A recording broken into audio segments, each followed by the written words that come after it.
comme moi, vous sentez comme moi que quelque chose va se passer ici en Île-de-France, là où historiquement nos scores ont été les plus difficiles.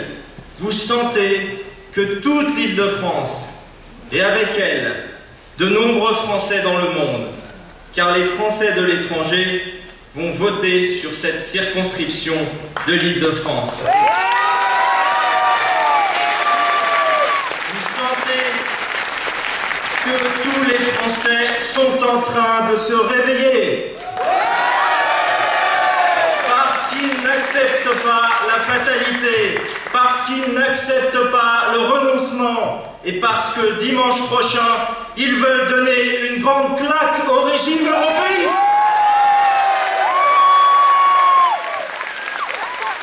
Je voudrais dire devant vous toute ma gratitude à Marine.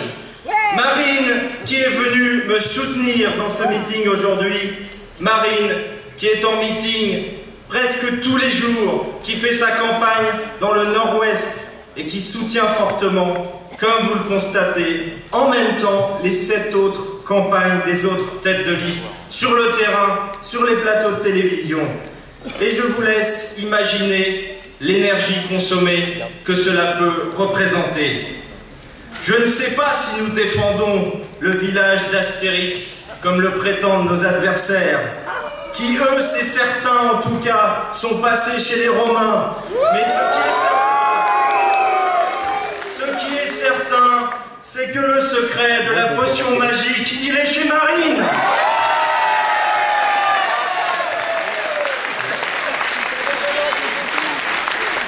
Il est un moment très étrange dans l'histoire des peuples. Mesdames et messieurs, c'est lorsqu'un régime approche de sa fin, lorsqu'un système fuit de partout, lorsque ces fausses élites qui ont trahi la mission hautement estimable qui leur était confiée, lorsque ces fausses élites se rapprochent de la sortie, car le peuple ne croit plus en eux, tellement ils ont échoué, tellement ils ont menti, tellement ils ont abîmé le pays, son identité, son histoire, son image dans le monde, son outil industriel, son commerce, son agriculture, et au-delà de tout cela encore, un bien inestimable, un bien que tant de peuples qui vivent dans la peur de la guerre civile enviaient aux peuples européens. Je veux parler de leur cohésion nationale, je veux parler de leur unité nationale. Bravo. Oui, la réalité éclate au visage du peuple de France par les résultats terribles de l'immigration incontrôlée depuis 30 ans, qui produit l'insécurité que nous connaissons, qui produit la barbarie qui se développe et que les grands médias dissimulent soigneusement. Une insécurité qui coûte cher à la France, chaque année 3 fois son budget de défense. Une insécurité qui organise méthodiquement et implacablement la disparition de notre vieux peuple, de notre France qui a 1500 ans d'histoire, de notre France sauvée par le miracle de Jeanne d'Arc, sauvée par une femme providentielle qui est venue sortir des Français du fatalisme alors que la réalité éclate au visage du peuple. Oui, mesdames et messieurs, voilà leur bilan, voilà leur terrible bilan, celui du déclassement. Ce bilan qu'ils fuient en prétendant, comme à chaque élection, qu'ils veulent une autre Europe, en promettant, comme à chaque élection, depuis 30 ans, qu'ils vont construire enfin une belle Europe, une Europe qui marchera, une Europe qui sera bien gentille avec les gens, qui sera bien démocratique, qui donnera plein de travail à tout le monde, une Europe où les immigrés seront bien tous gentils avec les populations qui les accueillent, une Europe qui sera moins polluée, une Europe qui fera traverser la rue aux vieilles dames, une Europe qui saura froncer les sourcils devant les Américains, qui dira non aux Chinois, qui fera très peur à la Russie. Certains d'entre vous ont peut-être regardé ce débat incroyable entre les prétendants au titre de président de la Commission de l'Union européenne, au titre de chef des matons de la prison européiste. Donc ceux qui ont regardé ce débat la semaine dernière auront sans doute constaté qu'aucun des 5 prétendants européistes ne se reconnaissait dans l'Union européenne actuelle, qu'aucun ne reconnaissait son enfant, qu'aucun ne voulait assumer sa responsabilité dans un système qui est pourtant son œuvre depuis 30 ans. 30 ans de détricotage de notre souveraineté, de transfert massif de notre souveraineté vers le régime européiste de la Commission européenne, de dispersion de notre souveraineté vers Bruxelles pour l'économie, vers Francfort pour la monnaie, vers Washington pour la politique étrangère ou le Luxembourg pour notre justice. Et oui, tous parlaient d'une autre Europe à construire, et le plus extraordinaire était que ces candidats à la présidence de la Commission employaient notre vocabulaire, utilisaient nos mots, qu'ils parlaient de souveraineté, qu'ils flattaient le besoin d'identité, qu'ils louaient tout à coup l'Europe des peuples et l'Europe des souverainetés. Une contrefaçon. Mesdames et messieurs, je vous le dis, quand nos adversaires politiques emploient notre vocabulaire, quand ils volent à ce point nos idées, c'est qu'ils se rapprochent de la sortie, c'est que leur système va bientôt s'écrouler. C'est qu'il faut redoubler d'efforts pour faire tomber le mur de Bruxelles, pour hâter la chute de cette deuxième Union soviétique, qui est une machine à détruire nos identités, une machine à détruire nos emplois, une machine à détruire nos libertés. Mesdames et messieurs, c'est la panique chez eux.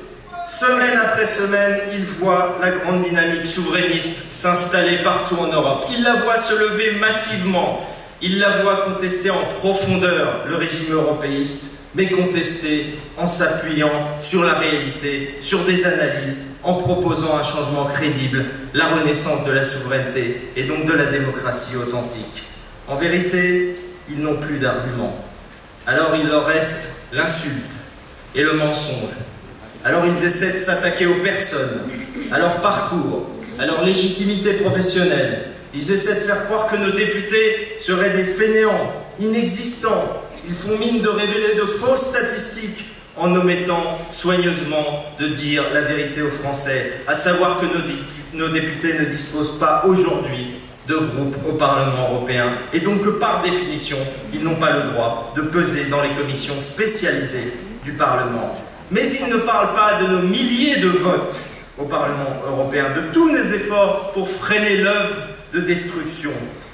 Et la contradiction ne les gêne guère.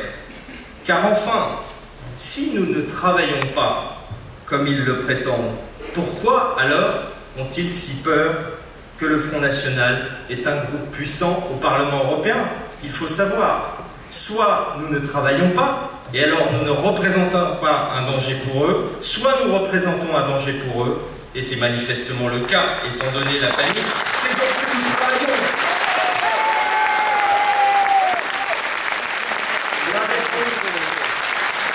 La réponse est simple. Nous les gênons, car nous résistons de toutes nos forces. Les forces que les Français veulent bien nous donner en votant. Nous résistons à leur fausse Europe, à leur régime européiste. Et ils savent que si dimanche, les Français nous permettent de constituer un puissant groupe de députés Front National et Rassemblement Bleu Marine au Parlement européen, alors oui, notre travail va leur poser un problème sérieux. Alors oui, nous allons bloquer efficacement leur entreprise d'abaissement de notre pays. Voilà la réalité, voilà la vérité, voilà ce qu'ils ne disent pas aux Français.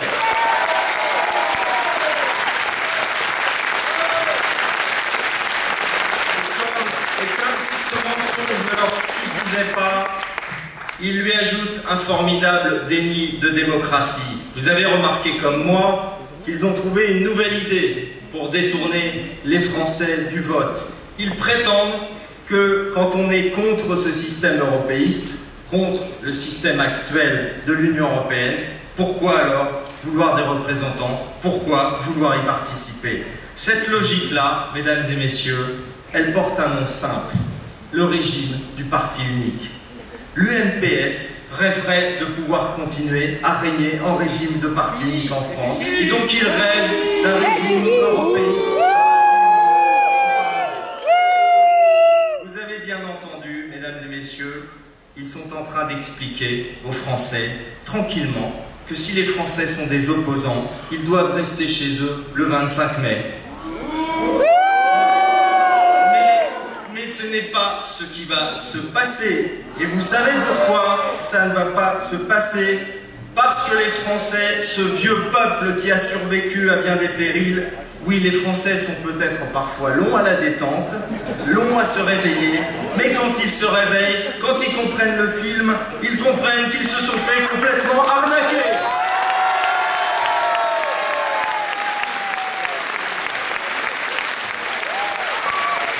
Et ce qui leur fait comprendre cela, c'est le geste de trop, c'est que l'UMPS va trop loin, qu'il s'attaque aujourd'hui sans masque à la démocratie même, en déniant aux Français le droit d'avoir des députés européens du Front National, en déniant aux Français le droit de voter lorsqu'ils sont contre cette Union européenne-là. Eh bien cela, je vous le dis, ce déni de démocratie, les Français vont le sanctionner lourdement dimanche, car les Français ont beaucoup perdu dans l'Union européenne. Il y a quand même une chose qui leur reste, c'est le pouvoir de glisser une enveloppe.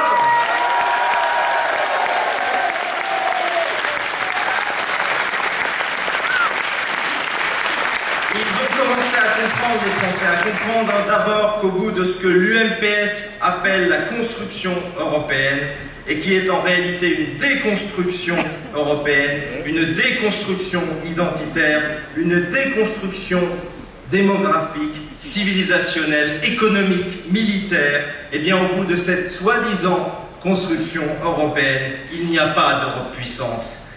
Il y a simplement la carotte cherchée de faire avancer depuis 30 ans l'âne français. Et ils comprennent, les Français, qu'il n'y a pas d'Europe puissance parce qu'il ne peut pas y avoir de souveraineté européenne au terme de ce transfert des souverainetés nationales vers un club de commissaires technocrates. Ces commissaires qui ne sont que les représentants dociles d'une oligarchie mondialisée, d'une oligarchie coupée des peuples, d'une oligarchie financière et bancaire déracinée mentalement et physiquement, déliée de l'amour des nations, déliée de l'économie réelle, de ses usines, de ses commerces, de ses entreprises, du vieil adage français, il n'est de richesse que d'hommes. Oui, ces commissaires ne voient aucun problème à ce qu'un mastodonte américain avale Alstom, mais on voit en revanche à la constitution d'un mastodonte français des télécommunications, Orange Bouygues, ces commissaires qui gomment avec dédain et d'un revers de la main les piteux et indécents effets d'annonce d'un gouvernement aux abois à 7 jours de l'élection.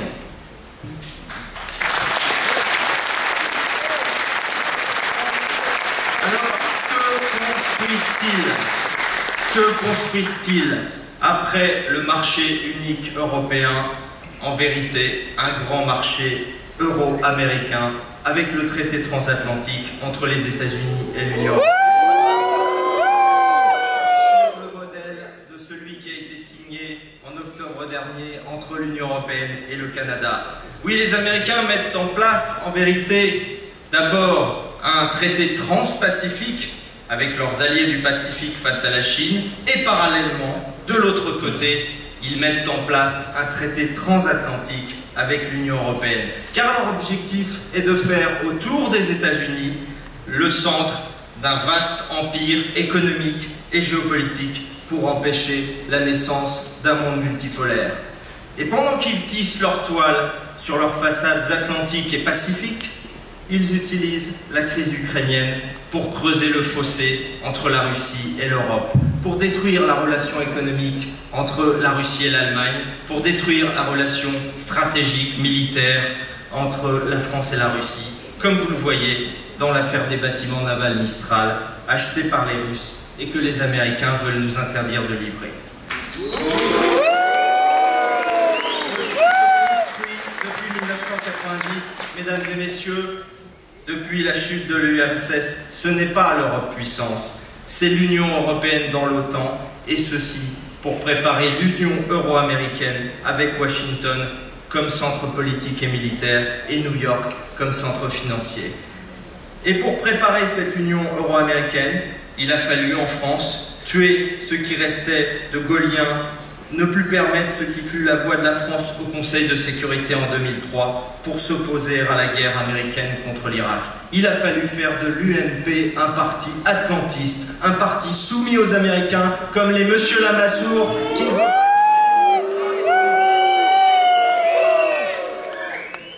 Alors mesdames et messieurs, c'est quoi ce traité transatlantique dont ils ne veulent surtout pas parler aux Français avant les élections, mais dont les négociations, comme par hasard, vont s'ouvrir justement en juin, après les élections européennes? C'est quoi ce traité qui va être négocié entre la Commission européenne et le gouvernement souverain des États-Unis d'Amérique?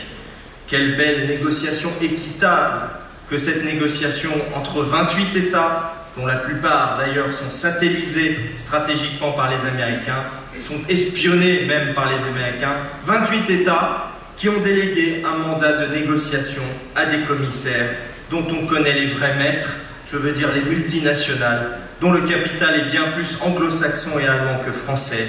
Un club de commissaires qui va avoir en face de lui le gouvernement souverain et uni de la première puissance mondiale. Quelles conditions d'équité, en effet, et M. Lamassoure, qui défend corps et âme ce traité transatlantique, ose encore nous parler d'intérêts européens en la matière. Ce traité va d'abord accélérer la baisse des droits de douane entre l'Union européenne et les États-Unis. Il va démanteler un certain nombre de pics tarifaires qui protègent encore un peu des secteurs économiques difficiles. Le secteur du lait en Europe, le sucre et la banane de dom-tom, le porc, la volaille, le bœuf, les céréales dans certaines conditions de marché. Mais le traité ne va pas seulement s'attaquer à ces secteurs.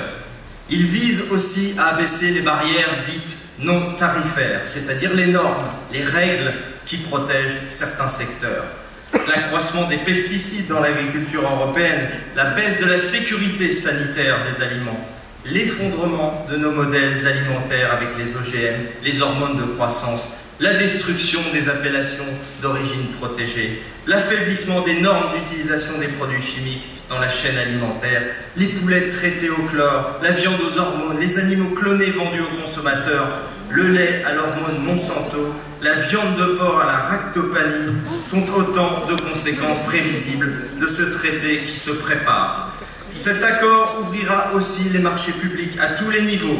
Il sera désormais impossible de réserver les marchés publics aux groupes français, possibilité qui déjà était considérablement affaiblie par le régime européiste. Autant de conséquences dramatiques sur les services publics de la santé et de l'éducation, particulièrement développés ici en Île-de-France. Car je rappelle que 80% de l'économie francilienne est une économie de services. Et que le secteur des services est le dernier à ne pas avoir été encore complètement dérégulé et qu'il va donc se trouver en concurrence, une fois encore, face aux États-Unis et au sein de l'Union européenne de manière plus forte. La France perdra donc sa capacité, déjà fortement entamée par l'Union européenne, de définir ses propres normes de santé publique, ses propres choix sur le gaz de schiste, sur les OGM ou sur les produits pharmaceutiques. Et cet accord transatlantique, mesdames et messieurs, va créer un marché unique entre des pays de l'Union européenne et les États-Unis qui, eux, disposent du dollar comme outil d'évaluation compétitive, qui pratiquent le dumping monétaire en agissant sur la quantité de dollars disponibles pour favoriser les exportations américaines, alors même que l'euro, monnaie trop forte pour la France et pour de nombreux autres pays européens, est une machine à tuer la compétitivité de nos entreprises, donc de nos exportations. Alors, avec un groupe puissant au Parlement européen, grâce à ses nombreux alliés européens, des mouvements souverainistes de plus en plus forts, des mouvements euro-réalistes, le Front National va s'opposer à cet accord avec la plus grande volonté. Et je vous le dis,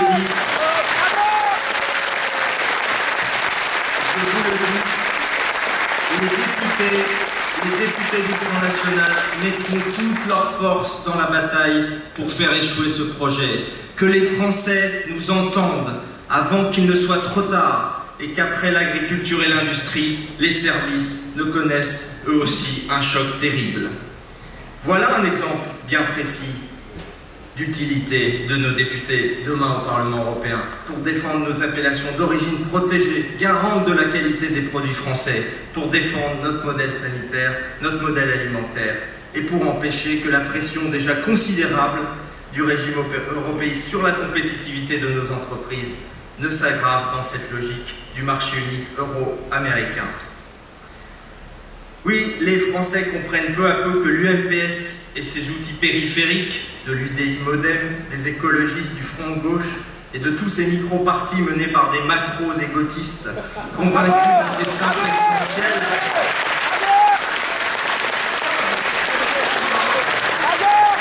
les Français comprennent peu à peu que l'avenir de la France est sans l'euro et que l'histoire est un cimetière de monnaies uniques. Oui, les Français comprennent que tous ces partis ne sont les couleurs que d'une seule et même palette de peinture dont les pinceaux sont tenus par des mains étrangères et qui n'a pour seul but que d'effacer les trois couleurs de notre beau drapeau.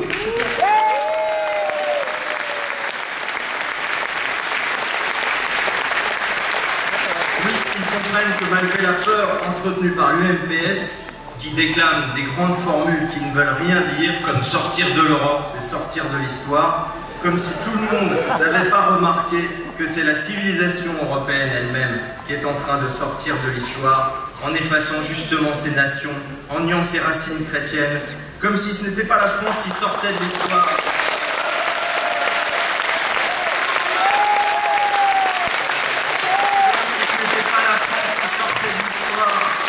Lorsque M. Fabius, à l'insu des Français, est en train de liquider l'extraordinaire patrimoine historique du Quai d'Orsay à l'étranger, qu'il abandonne des palais de valeur dans les centres-villes historiques de des palais qui sont la propriété des Français, qui sont leur patrimoine historique et qui vont s'évaporer dans le puissant fond de la dette. Ce sera quoi le bilan de M. Fabius? Avoir poussé à la guerre avec la Russie, avoir soutenu le chaos islamiste en Syrie et avoir bradé notre patrimoine historique dans le monde.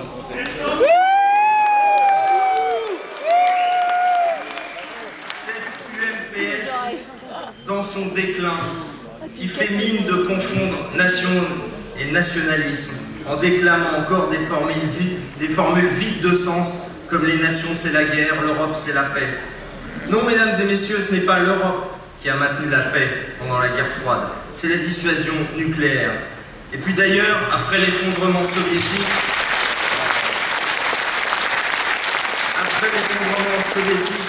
la guerre, nous l'avons eue en Europe, en Yougoslavie, et les Européens ont dans leur grande majorité, hélas, participé à toutes les guerres américaines depuis la fin de la guerre froide, en Irak, en Yougoslavie, en Afghanistan ou bien encore en Libye. Oui, nous avons perdu des soldats pour des causes américaines et nous, au Front National, nous qui aimons nos soldats qui sont envoyés au combat par une Madame Taubira qui se ghost.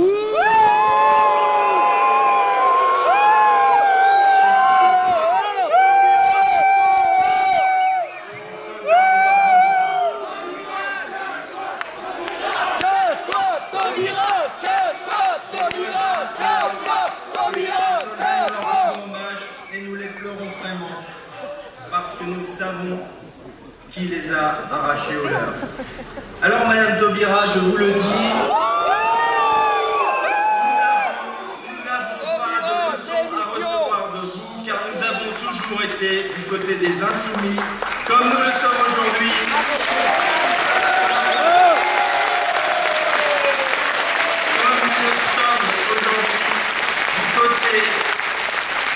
Comme nous le sommes aujourd'hui du côté des descendants d'esclaves insoumis dans leur pays souverain, alors que vous, vous êtes du côté des marchands d'esclaves modernes.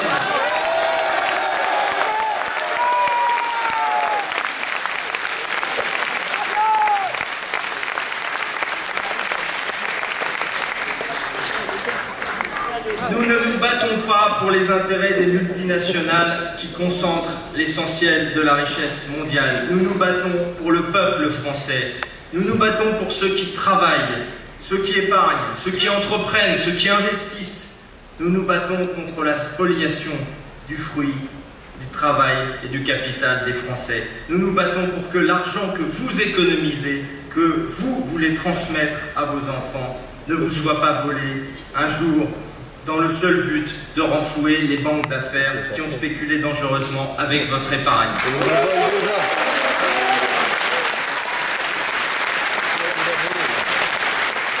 Nous nous battons pour que ces fruits soient investis dans un avenir industriel français, dans les technologies de demain, dans l'économie de la mer. Nous nous battons pour que nos jeunes diplômés ne partent pas comme ils le font en masse aujourd'hui. Mesdames et messieurs, il n'y a aucune excuse au renoncement. J'entends bien ceux qui cherchent des prétextes pour éviter les conclusions qui s'imposent. Ils arguent de tel ou tel point de notre programme qui ne les convaincrait pas, comme s'ils cherchaient une solution parfaite à leurs problèmes. Je leur dis qu'ils raisonnent de travers, je leur dis qu'ils doivent toujours revenir à la clarté essentielle de la langue française, au verbe être et au verbe avoir.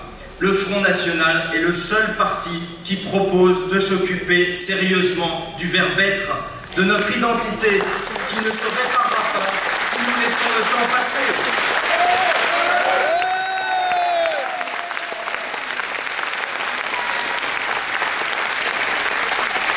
Alors dites-le aux Français, allez leur dire, dites-leur que leur avenir s'appelle France, qu'il s'appelle souveraineté de la France, car aujourd'hui dans le monde, toutes les nations qui sont en ascension fondent cette ascension sur une politique de souveraineté, une politique d'État stratège, une politique offensive à l'extérieur et protectionniste à l'intérieur, une politique nationale. Dites-leur qu'il y a 170 pays libres dans le monde et seulement 28 pays européens qui se sont laissés enfermer dans un régime européiste. Dites-leur que ce régime est oppressif, qu'il ne sert que des intérêts oligarchiques, ce qui n'a rien à voir avec le bien commun des Français.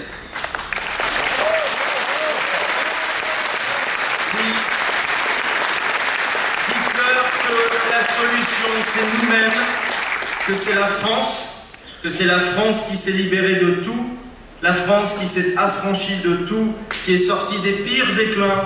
Dites-leur qu'il n'y a pas de sens de l'histoire, qu'il n'y a pas de fatalité. Et dites-leur enfin qu'une femme s'est dressée, une femme fière et libre, une femme qui a le pouvoir du lion, une femme qui va réconcilier les Français entre eux, les Français qui travaillent.